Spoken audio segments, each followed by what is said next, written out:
Manalangin tayo sa Panginoon. Ama namin, sumasalangit ka. Sambahin ang ngalan mo. Mapasa amin ang kaharian mo. Sundin ang loob mo dito sa lupa para nang sa langit.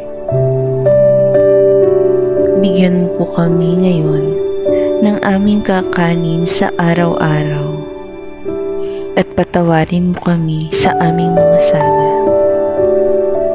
para ng pagpapatawad namin sa nagkakasala sa amin, at huwag mo kaming ipahintulot sa tukso at iadya mo kami sa lahat ng masama.